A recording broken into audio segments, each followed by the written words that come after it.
आगे के इस प्रोसेस में आगे बढ़ेंगे। लेट्स होप चीज़ें सही चलें और वो अपने वर्ड्स पे अड़े रहें। बिल्कुल, देखो बहुत सारी चीज़ें हैं जिनमें कल भी आपने सुना और बहुत सारे जगह पे आपको अलग अलग वीडियोस दिखेंगी। टीसीएस को हटा दिया, इसको हटा दिया, उसको हटा दिया। देखो ऑन ग्राउंड आके आप चीज़ें देखोगे तब आपको रियलिटी पता चलती है। सो ऐसे ना जो रूमर्स चल रहे हैं उन पे ना जाएं। अभी ऐसा कुछ नहीं है कि कौन सा वेंडर चेंज हो गया है और कौन सा नया वाला है। पहली बात तो अभी एकदम चेंज नहीं हुआ है, और दूसरा अभी कोई नया फाइनलाइज अब तक फाइनल नहीं है। जितनी हम लोगों ने रिसर्च करी उसके हिसाब से एडिक्विटी क्वेश्चंस बनाने के लिए, क्वेश्चंस तैयार करने के लिए आगे नहीं है। अभी उसमें और भी वेंडर्स हैं जो पहले एक बार 23 में सर जो टेंडर ओपन हुआ था, जो बिड ओपन हुई थी, उसमें भी एडिक्विटी था, लेकिन उसमें भी एडिक्विटी का जो रोल था वो सेंटर मैनेजमेंट का था, सेंटर मॉनिटरिंग का, ना कि क्वेश्चन बनाने का। और अभी भी जो करंट बिड है उसके हिसाब से भी अगर देखा जाए तो एडिक्विटी का जो रोल है वो सेंटर मैनेजमेंट का है, मॉनिटरिंग का है, ना कि क्वेश्चन बनाने का। हाँ। तो बहुत सारी टेक्निकलिटीज़ हैं और शुभम सर आपको और डिटेल में भी उन चीज़ों को बता ही देंगे कि क्या क्या चीज़ें हैं। क्वेश्चंस बनाने वाली एजेंसी क्या है उसके बारे में अभी हमें कोई भी इन्फॉर्मेशन नहीं मिली है, ठीक है। हम उसके ऊपर अपना रिसर्च भी कर रहे हैं।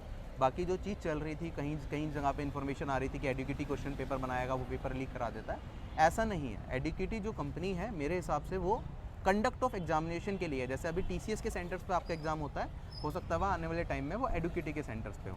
तो इस तरीके की कुछ चीज़ें चल रही हैं। क्वेश्चन पे बैंक कौन बनाएगा इसके बारे में अभी कोई इन्फॉर्मेशन नहीं है। बाकी इसके ऊपर एक डिटेल्ड वीडियो भी हम बनाएंगे जिसमें ये चीज़ें भी क्लियर हो कि अभी तक का प्रोसेस क्या चल रहा है, पिछले साल जो बिड निकाली गई थी उनका क्या हुआ, और जो अभी एग्ज़ाम सेंटर की बिड चल रही है वो लेटेस्ट है, वो कुछ चीज़ें नई भी हुई हैं इसके अंदर। तो किसी भी फेक इन्फॉर्मेशन, फॉल्स इन्फॉर्मेशन पे मत जाइए। जो भी चीज़ें होंगी आपको अपडेटेड बता दी जाएंगी। बिल्कुल। और बाकी सेलेक्टेड लोगों से एक बार फिर हम लोग ये भी कहना चाहेंगे कि हम आज भी यहाँ पे आए हैं तो ऐसा नहीं है कि आपकी नौकरी कोई आपसे छीनना चाह रहा है या कुछ भी है। हमारा जो मेजर गोल है वो अभी भी यही है कि जो 2025 है उस पर प्रॉपर रिफॉर्म्स होने चाहिए। आगे के जो देखो अब तक जो गड़बड़ हुई है सारा जमाना जानता है गड़बड़ हुई है, और उन गड़बड़ को लेके ही रिफॉर्म्स हो सकते हैं। तो उसी पे सारे टीचर्स काम कर रहे हैं और बड़े ऑनेस्टली काम कर रहे हैं। हर एक आदमी का बड़ा रोल है। क्लासेस हम लोग नहीं ले पा रहे हैं इतने टाइम से, मेरी यूट्यूब पे और ऐप पे भी क्लास बंद चल रही है, और हो सकता है अगर मुझे कल फिर आना पड़ेगा तो कल फिर से क्लास ना हो पाए। लेकिन इसका मतलब ये नहीं है कि हम लोग ऐसे ही यहाँ पे घूमने आ रहे हैं या किसी का कुछ गलत चाह रहे हैं। हम लोगों की इंटेंशंस बड़ी प्योर है सारे के सारे टीचर्स की, क्योंकि जिन बच्चों का सिलेक्शन हुआ है वो भी अल्टीमेटली हम लोगों के स्टूडेंट्स हैं। सबने पढ़ाया है, किसी ने किसी को तो किसी ने किसी को। तो आप लोग बिल्कुल रेस्ट अश्योर्ड, कोई दिक्कत आपको नहीं होने वाली है।